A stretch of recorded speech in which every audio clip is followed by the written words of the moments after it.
E aí, pessoal, tudo bem? Meu nome é Nilson Juba, estamos aqui em mais um episódio do Verde Vida Podcast. Na minha frente tem... O Andrés, tudo bom, pessoal? E na minha frente está aqui a... E eu, doutora Vanessa Nunes, dermatologista. Estamos aqui com tanto prazer para anunciar o nosso podcast Verde Vida.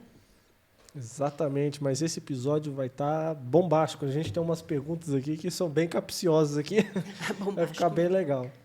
Mais um episódio, né, doutor? Acho que esse é o segundo episódio que a gente está lançando. Nossa, já é o segundo, daqui a pouco vem o terceiro e vocês vão amar todos. Vamos agora falar dos nossos patrocinadores. E aí, Andes, quem que é o pessoal que está com a gente? Nossos patrocinadores que fazem aqui, faz acontecer nesse podcast, né, falando do Trianon, RA Empreendimentos e, né, claro, a Uniway que está dando suporte aqui para esse podcast.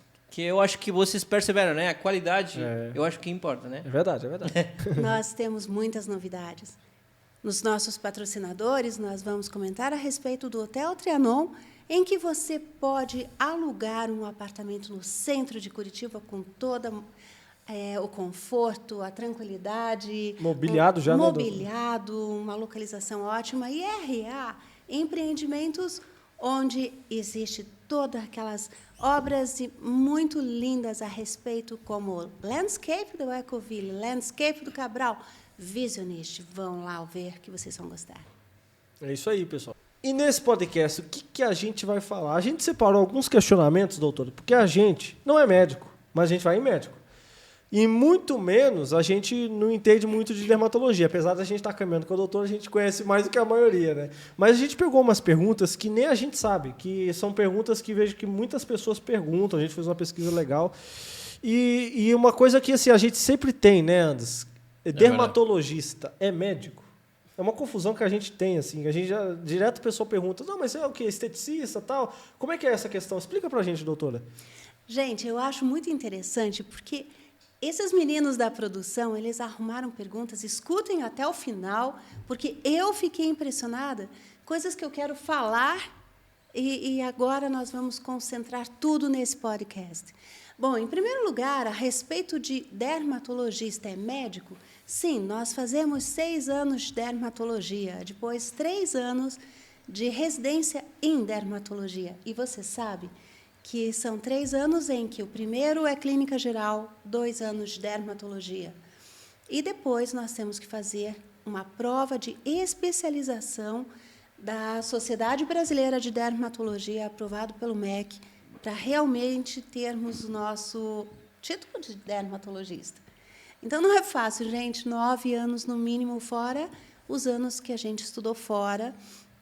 No meu caso, fui para Boston, para Califórnia, para Miami, no serviço de Clearwater da Flórida, do Dr. Albert Nemeth, e o mais importante para mim, junto com o Dr. Thomas Fitzpatrick, em Harvard, em Boston. Uau! Até agora eu falo e tenho frio na barriga. Mas ok. Então, só para vocês entenderem que é bastante complicado ser dermatologista. E é uma linha médica, né? Eu fico pensando, né? Como é que a gente... Vou engatar uma pergunta aqui que é interessante, assim. Eu passo para o Andres, que é o seguinte. O médico, ele tem vocação para ser áreas de médico, porque a gente sabe, né, que a medicina tem várias áreas, igual você falou, né? Dermatologia, que cuida da pele. Especializações, né? Especializações, exatamente. Boa. Mas a minha pergunta é... O cara que quer ser, por exemplo, ginecologista, e que, por exemplo, eu sei que o dermatologista ele mexe com todas as pessoas, né? Mas o cara é ginecologista, por exemplo, entendeu? Como é que funciona essa situação? Eu sempre fiquei em dúvida, né? Um homem, assim, talvez seja ignorância da minha parte. O homem pode ser ginecologista, um dermatologista ele tem que tocar numa mulher nua, por exemplo. Explica como é que funciona isso daí. Nossa, é super, mega importante essa pergunta. Porque olha, confia em mim, é exatamente assim como eu estou falando.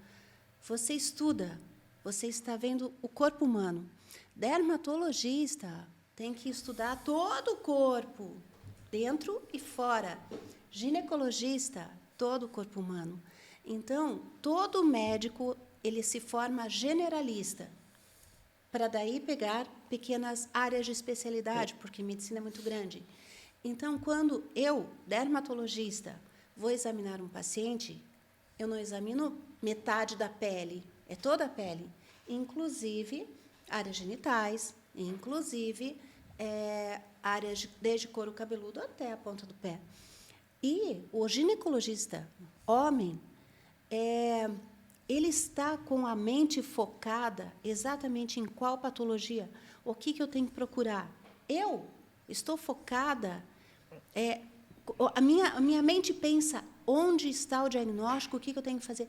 Ou seja, a vibe é totalmente diferente de um homem olhar uma mulher, não tem nada a ver. Então, quando o paciente entra no consultório, é natural se sentir constrangido.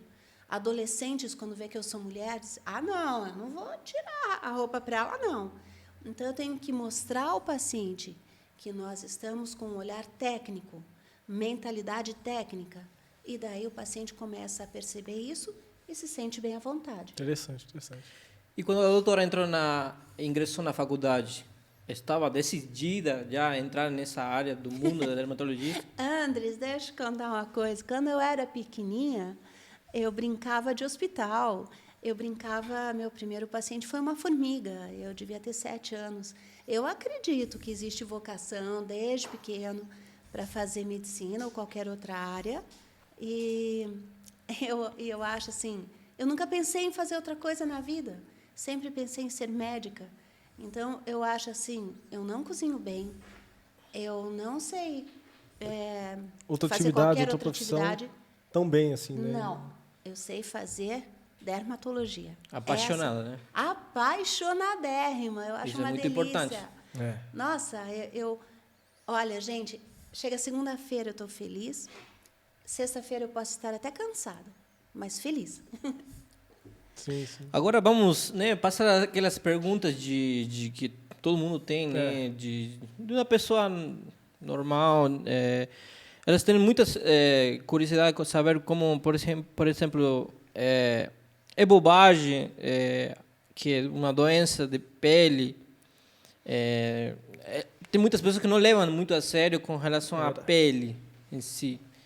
E às vezes, principalmente os homens, né? Eles acham que é uma bobagem, que uma mancha aqui não está fazendo nada na minha vida, então deixa aí essa mancha. Então muitos homens, até mulheres, né, algumas no caso, elas não procuram um dermatologista, né? O que acha o que acha dessa atitude dessas pessoas? É verdade. Olha, vocês estavam extremamente inspirados para fazerem essas perguntas, porque é extremamente importante. Eu vou dar um exemplo. Hoje à tarde, eu atendi um casal em que o homem foi lá por insistência da mulher.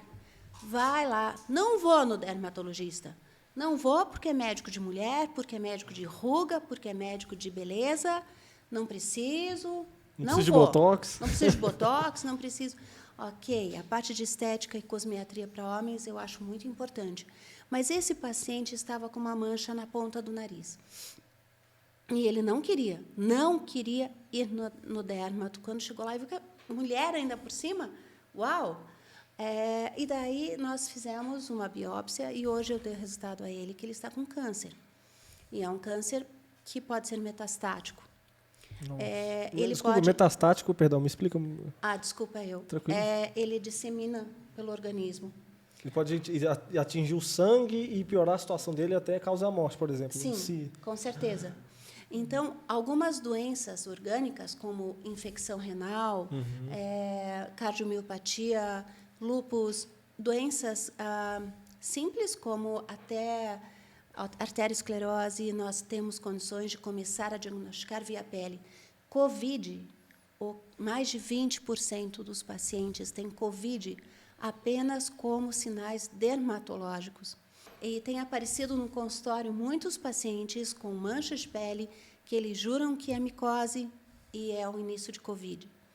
Então, dermatologista trata da pele, a pele está ligada ao externo e ao interno.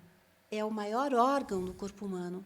E qualquer infecção de pele pode fazer uma infecção renal, causando uma insuficiência renal.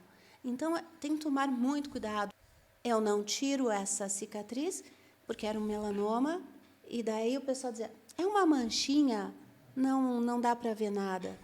Eu fui tirar, o meu professor, que não era dermatologista, é um outro cirurgião, muito bom, ele não tinha obrigação de saber, mas ele tirou e jogou fora, no lixo.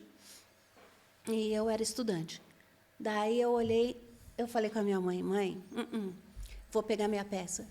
Fui no lixo, peguei minha peça, pus num frasco, era um melanoma grau 2.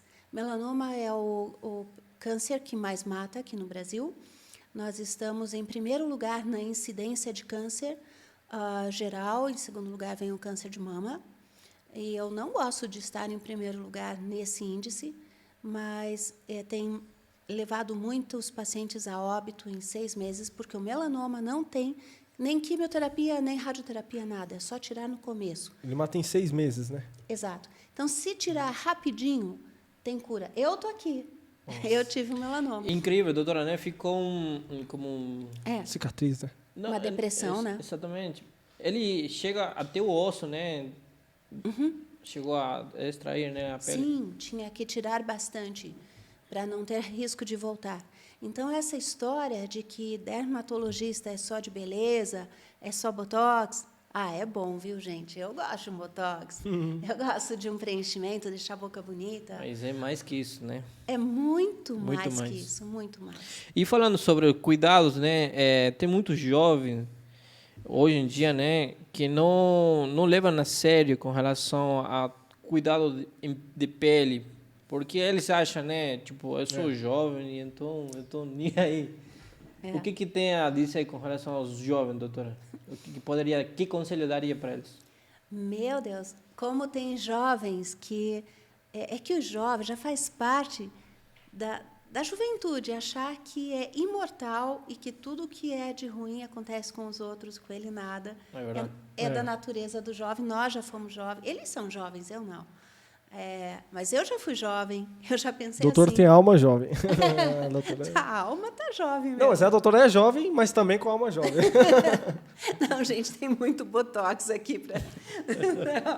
Aqui, infelizmente, eu tenho que dizer propaganda enganosa. Não, mas eu estou falando dos jovens, que os jovens, eles pensam que nada de mal acontece com eles. Sabe qual é o meu conselho? Tem muitos jovens que fazem esporte, surf, natação, tênis. Então, tomar o filtro solar oral e fazer uma boa alimentação. A alimentação é tudo na pele. Se tiver uma boa alimentação, tem uma pele bonita. Se tiver má alimentação, tem uma pele feia. É simples assim. Hein, doutora, mas uma coisa interessante que eu estava vendo, você que estava comentando agora, né, que às vezes uma pessoa vai lá, um homem, por exemplo, que eu acho que é mais incidente em homem, igual você comentou, o cara vai lá e ele não admite que ele precisa ir no dermatologista. Às vezes, o jovem vai no dermatologista, tem algum caso de você ir no dermatologista, daí você vai começar a fazer aquelas perguntas. E a menina, por exemplo, o rapaz, o adolescente esconder alguma informação de você, fala pra gente aí. Ixi, eu passei cada saia justa. Eu vou compartilhar com vocês uma delas. Foi a menina, uma adolescente, e ela chegou ao consultório e a gente percebe assim, aquela adolescente toda assim, bem recatada e com vergonha do pai e da mãe que estão ali. E daí eu fui passar para o exame e ela estava com lesões virais em área genital, que era evidente que era uma doença sexualmente transmissível. Em adultos, chama molusco contagioso. Quando eu voltei à sala de consulta, o pai e a mãe dela, assim, e daí? Bom, e daí? O que ansiosos para saber o que estava acontecendo. E eu conversei, eu falei, veja, isso é uma doença viral, que deve ser feita toda uma investigação, inclusive junto com uma ginecologista, e dei toda a orientação. Até que chegou a pergunta fatídica, eu pensava que eles não iam me perguntar, da onde ela pegou isso? Que situação, né? Meu Deus, e aí? Aí, eu pedi, Deus me ajuda. Mas a menina já tinha se trocado de roupa e estava sentada na minha frente. E eu pedi licença para os pais. Eu falei, sabe, tem um determinado momento da consulta médica em que deve ser particular. Somente o médico e o paciente. Eu peço que vocês me deem licença para eu conversar com a filha de vocês em particular. Eles acharam estranho, mas saíram. E daí, quando eles saíram, eu perguntei, fala para mim a verdade, o que aconteceu, porque nós temos que conversar com seus pais, mas quem tem que contar é você não verdade. Eu. E ela falou, não, pode deixar, eu converso. E então, eu falei, eu vou te pedir para você procurar a ginecologista, dei o remédio e pedi para ela voltar, porque eu teria que fazer uma cauterização. Eu acho que ela conversou bem com os pais, porque eles chegaram bem melhores depois na outra consulta. Eu acho que, assim, como jovem, acho que eu já vi caso da situação que, às vezes, é melhor a pessoa explanar a verdade do que não explanar, porque daí a mãe fica mais preocupada ainda, né? Doutora, me diga uma coisa, o chocolate cria espinha? Não é o chocolate, o cacau, coitado do cacau. É que, na verdade, o que acontece? Você julga o chocolate e diz, não quero chocolate, não vou mais comer chocolate. Funciona assim, depende da pessoa. Tem pessoas que comem chocolate e não tem nada. Outros, só passar perto do papel do chocolate, brincadeira, tá? Já está pulando espinha para tudo que é lado. Como explicar? Principalmente o leite do chocolate. Algumas pessoas têm problema de intolerância à lactose, uma alergia ao leite, e daí come chocolate, e qualquer chocolate tem leite. Então, é muito importante detectar se existe essa causa, porque uma das inflamações em relação ao leite que tem no chocolate é a acne. Hein, doutora, sobre o bronzeamento artificial, a gente vê nesses filmes aí, às vezes as pessoas deitadas naquelas salas, aquela coisa toda. Explica pra gente, o bronzeamento artificial é algo bom? Dá câncer? Porque eu já vi muita coisa, prós e contras. Olha, se você quer deixar um dermatologista horrorizado, só com essa pergunta eu acho que eu não vou nem mais dormir essa noite. Deus amado. Deus amado. Não, um bronzeamento artificial é um veneno para a pele, porque, na verdade, numa live que nós fizemos, eu acho que, de repente, a gente pode até falar novamente outra hora, mas é sobre a radiação solar. Uma radiação solar, ela queima, que é o UVB, e fica vermelho. A UVA não queima, mas aumenta a pigmentação. Só que o UVA é forte, vai até o fundo da pele, estraga tudo. E o pior, ela estimula o melanoma, porque ela aumenta a pigmentação. Então, resumo da ópera, sabe o que é bronzeamento artificial? É você chegar na câmara de bronzeamento e receber somente UVA na sua pele, maciço, concentrado. E o que acontece? Quando o UVA entra na pele, ele estimula a melanoma. Então, nas minhas palestras, eu dei muita palestra na minha vida. E eu sempre dizia assim, chega na hora do bronzeamento artificial, eu penso, é a mesma coisa que você chegar num barzinho, numa clínica, e dizer, vai pagar. Eu quero o combo com câncer de pele. Eu quero o combo com melanoma. Eu quero o combo com envelhecimento. Porque você vai envelhecer. E se você tiver risco de câncer de pele, você terá. Sabe, você já viu aquele sistema de bronzeamento mais natural que bombou recentemente? Que eram umas mulheres lá do Rio de Janeiro. Ela colocava fita crepe no corpo inteiro em vez de usar biquíni. E aí fazia um bronzeamento lá. Explica pra gente, essa fita crepe é saudável? Isso que elas faziam, de ficar deitadas com fita crepe no telhado da casa delas? E não só a fita, né?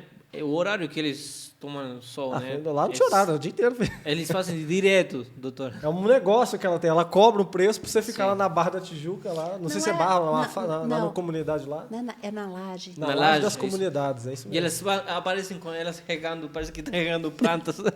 Ela rega as mulheres, assim. Com água. É verdade. Esse tipo de bronzeamento não está cuidando nem do horário, não está cuidando nem do se é legal colocar água ou não no bronzeamento. E ainda por cima está colocando fita. Plástico.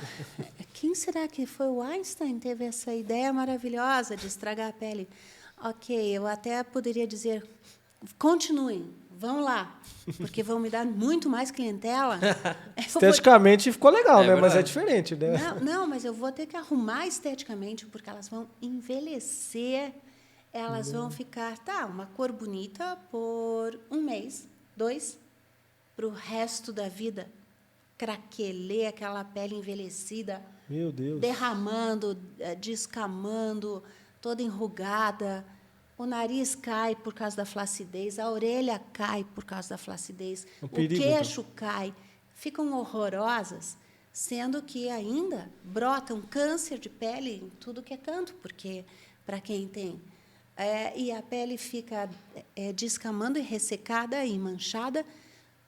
Eu acho um preço tão alto para um mês de bronzeado, você paga para o resto da vida. Sabe o que eu penso? Parece assim aqueles homens maus que chegam com um contrato. Assine aqui, me dá tua pele bonitinha e volta para Curitiba com uma pele toda estragada. Nossa. Não faço. Gente, não façam. Basicamente, eles fazem um sacrifício fala assim, pela estética, né? Pela estética. Todo mundo está usando, então eu vou usar e é isso aí. Você quer saber? O que eu menos me preocupei foi com a fita crepe, porque na hora de tirar vai doer pra caramba e merece. Não, é que dá raiva. Não, mas isso é uma outra pergunta também que eu vou encaixar. Quando a pessoa está na praia, todo mundo vai para a praia. Aí todo mundo usa biquíni o dia inteiro, principalmente as mulheres, porque às vezes e os homens, às vezes, acho que até mais expostos que as mulheres, porque os homens não têm biquíni. E aí o cara fica o dia inteiro na praia. Já fiquei o dia inteiro na praia. E assim, e como é que funciona isso daí para quem é o dia inteiro sem blusa na praia, só com um short? Mas seguindo aquela mesma pergunta dele, eu vi muitas pessoas que moram na praia e a pele deles são aquilo que a doutora falou. Todas flácidas, mas caídas. Eu já vi ao contrário, sabia? Eu já vi a pessoa perfeita a vida inteira. Nunca tomou uma entendeu? É estranho isso daí, né?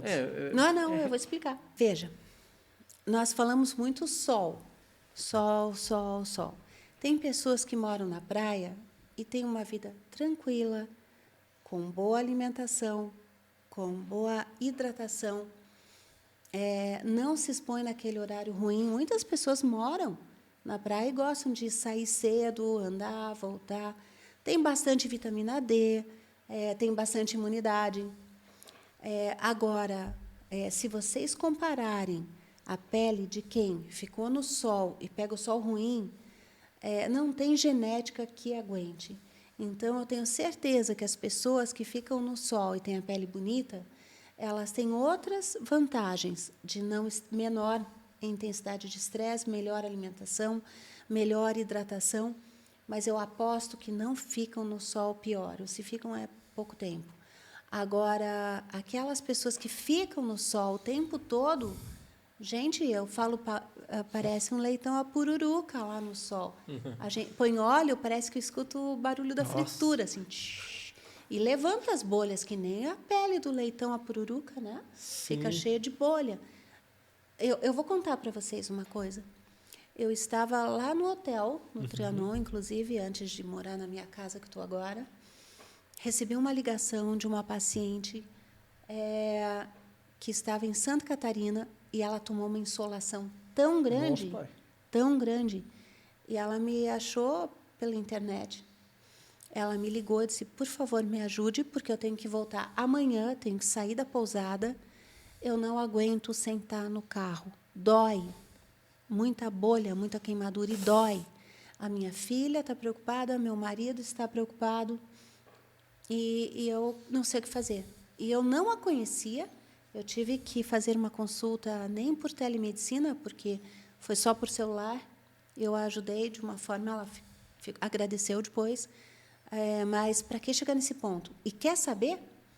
Os danos de pele aparecem 5 anos depois. Não é só na hora. Nossa. É um investimento a longo prazo, né? Ter muito cuidado, né?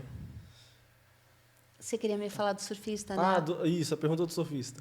Nossa, me engatou tanta pergunta agora, porque eu ia perguntar outra coisa também. Vamos perguntar do surfista. Então, doutora, essa questão de atletismo, né? Por exemplo, o surfista. O surfista, ele está na praia o dia inteiro. Só que o surfista, você vê que ele, às vezes, tem até aquele estereótipo de surfista com aquele cabelo platinado por causa do sol, a pele. É verdade. Os caras são very nice, né? Hang loose com o pessoal. Como é que é esse pessoal com o sol, né? Porque, querendo ou não, um atleta lida com o sol o tempo inteiro, né? Imagina meu filho, que é surfista, e eu tive melanoma.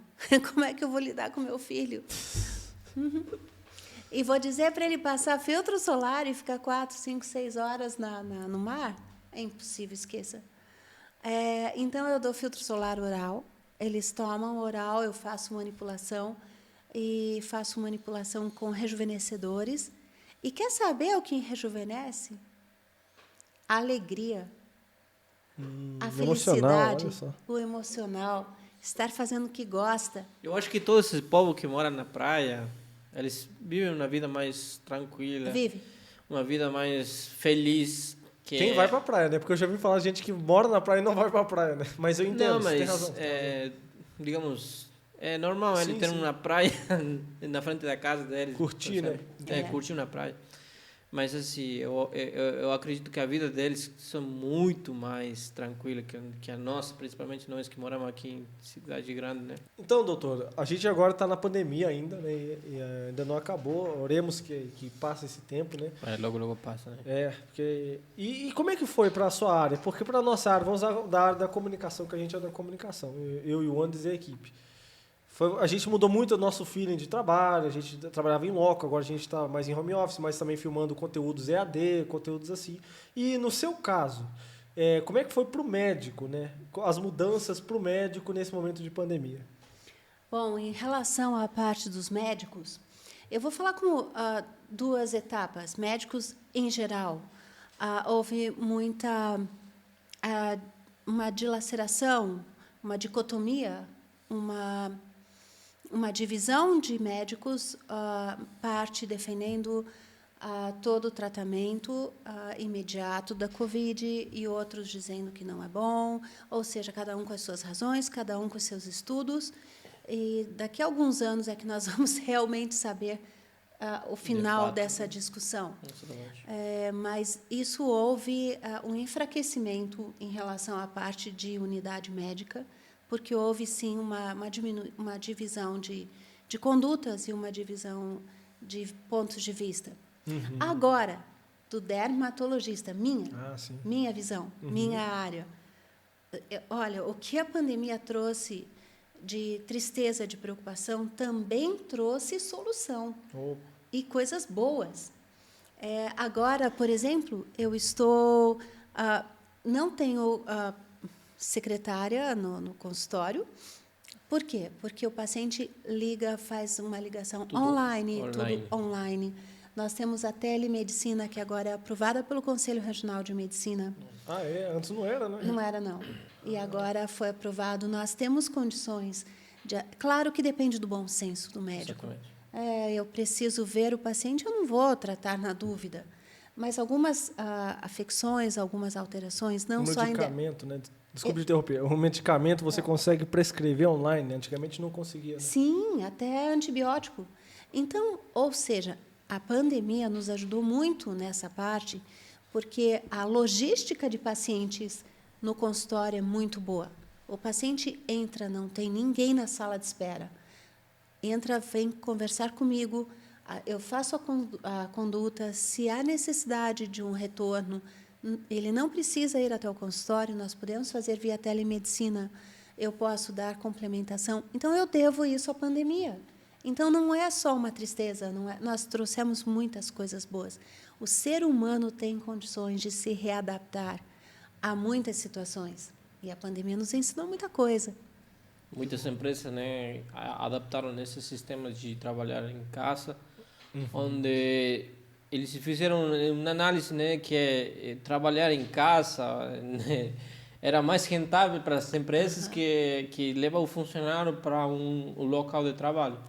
Dependendo, né, lógico, né, de cada empresa. Mas é interessante, né, que em todo esse esses casos de morte, de pandemia, tem outros lados positivos, digamos, entre aspas, né, que foi uma mudança muito grande, né, para a sociedade, né. E doutora, conta para a gente aqui, tem alguma história de estresse no trabalho, como dermatologista, né?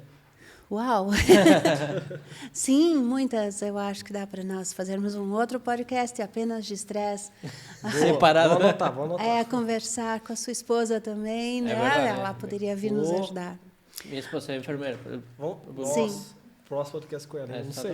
Mas, bom, eu tenho assim, como existem médicos muito complicados, existem funcionários muito complicados.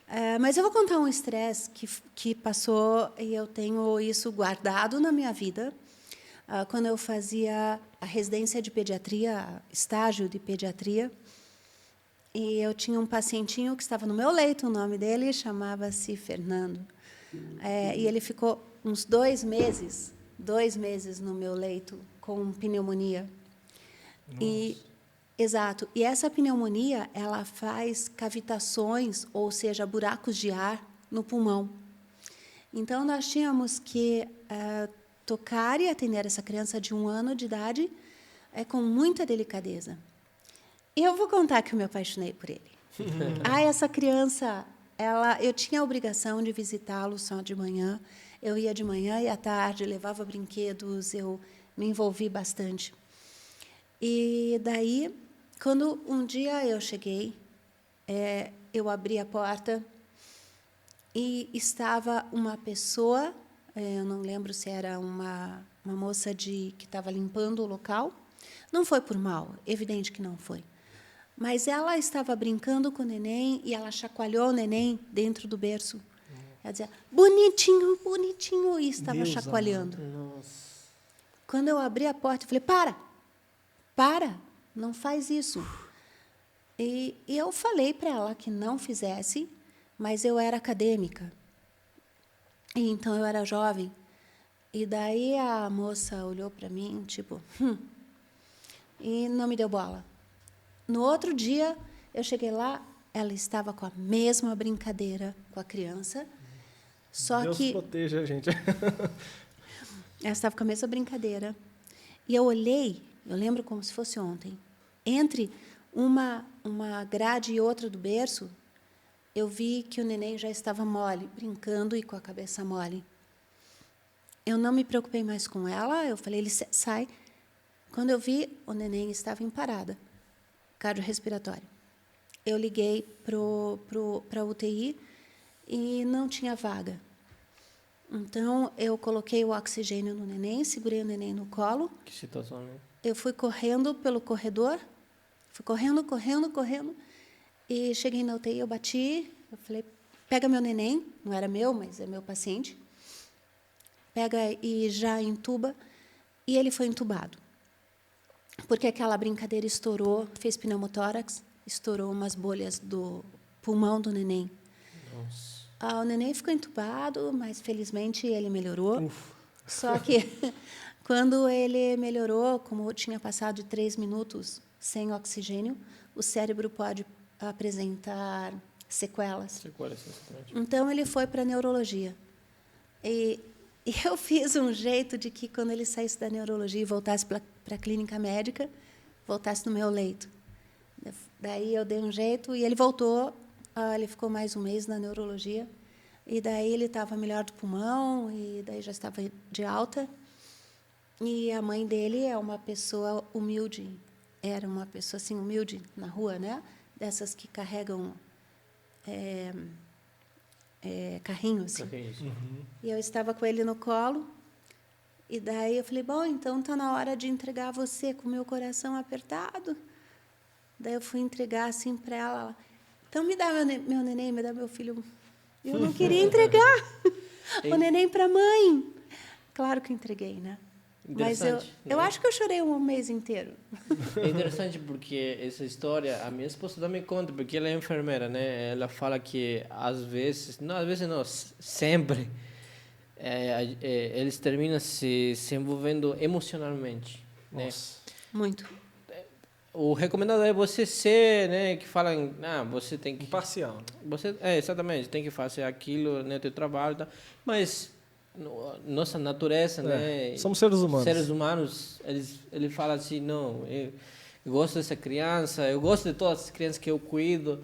E ela sempre foi assim, aliás, trabalhou em, não sei se alguns conhecem o Pequeno Cotolengo, não sei se conhecem. Sim, ela trabalhou com crianças especial e gente, se vocês for ver lá as crianças, todas elas alegres, por mais a situação que elas estejam aí, né, passando, com os seus problemas, né, físico ou até mesmo mental, mas essa profissão de salvar vidas é muito importante, porque a pessoa que trabalha com vidas, ela valora a vida, ela não é um objeto, né, que você está trabalhando, você está trabalhando com vidas e ela valora muito isso, entende? Eu acho muito bonito para aquelas pessoas que escolhem trabalhar com vidas, porque são super-heróis sem capas. É verdade. Tem uma situação que aconteceu que foi muito interessante. E uma amiga da minha mãe, ela é médica e ela fazia parto no hospital da cidade, era de uma cidade municipal, uma cidade que não era do lado... Qual é o nome dessas cidades que são do lado da capital? Metropolitana. Cidade metropolitana, lá de Belo Horizonte. E aí ela estava cuidando do hospital geral da cidade, daí de repente ela fazia vários partos, tal. E aí teve um parto meio difícil que teve lá e ela cuidou da criança a mais até tal. E aí passou um ano mais ou menos, ela estava tentando ter filhos e não conseguia ter filhos. Aí ela e o marido decidiram adotar uma criança. Só que eles eram de Belo Horizonte, de outra cidade, da capital. Isso em Minas Gerais. E aí ela foi adotar pela redondeza e até que descobriu uma criança de 1 ano. Aí ela amou a criança, assim que ela viu, ela abraçou a criança e tal. E quando ela viu, ela pegou o certidão de nascimento dela e ela pegou os dados medicinais da criança e falou, essa criança nasceu no meu hospital. Quando eu fui ver, ela mesma tinha feito o parto. Ela mesma tinha feito o parto. Aí ela falou, nossa, eu lembro dessa criança aqui. Então ela estava com a criança desde o início e agora a criança está com quase 10 anos. Que linda história. São muitas histórias bonitas, né? É, isso aí. Bom, pessoal, acho que a gente está indo para a reta final. Acabando. Que pena, né? Tava bom. Vocês não muito bom, né? Hanseníase? Então, a gente tem a última pergunta, que é uma pergunta muito importante, que a gente deixou até para o final, que é até uma pergunta mais difícil da gente entender, porque poucas pessoas falam disso, pelo menos assim, a gente que está por fora, assim, não está no meio, assim, a gente vê que pouca gente falando dessa doença de pele. A pergunta que eu tenho é sobre hanseníase. Hanseníase tem cura? Explica para a gente, doutora, só esses detalhes para a gente fechar essa questão, mas explica para a gente. Veja, eu já fui professora do ProHansen, que é justamente para os estudantes de medicina, aliás, desculpa, para os médicos já em pós-graduação de hanseníase. E hanseníase não tem cura, mas tem cura. É difícil, né, dizer isso? Não, tem cura e tem cura. Uhum. Com o tratamento correto, você pode dar alta ao paciente. Então, ou seja, ele deve fazer um controle, mas então cada vez que você tiver lesões esbranquiçadas na pele, avermelhadas, nódulos, ou seja, e principalmente com falta de sensibilidade. Se você tiver dúvida, pega uma agulhinha ou então para fazer, não perfurar, só superficialmente encostar. Se você tem algum parente com essas manchas, que é mais esbranquiçadas ou avermelhadas, parece micose, pega um saquinho de gelo e outro quente e vê se sente a diferença de temperatura. Entendi. Quando eu estava lá dando aula, nós atendíamos muitos e muitos pacientes com hanseníase. E, infelizmente, alguns dos pacientes com aquelas cavitações que se chamam buracos, né? E eu não sei se pode falar no podcast, mas, de qualquer forma, muitos pacientes que eram humildes chegavam lá com larvas de mosca. Então, larvas vivas. E daí você tinha 40, 50 larvas que você tinha que colocar a creolina e tirando de uma por uma, sabe? Eu vi alguns casos na internet, aqueles moradores de rua que, por exemplo, às vezes eles chegam num estado assim que eles não percebem que tem larvas, né? Pessoas que bebem, né, bastante. E elas não percebem que tem um monte de larvas na ferida que foi feita. Eu vi muitos disso. Uma comunidade impactante, porque elas estão vivas, evidente, e elas vão criando túbulos, caminhos dentro. E eles vão comendo a carne. Exato.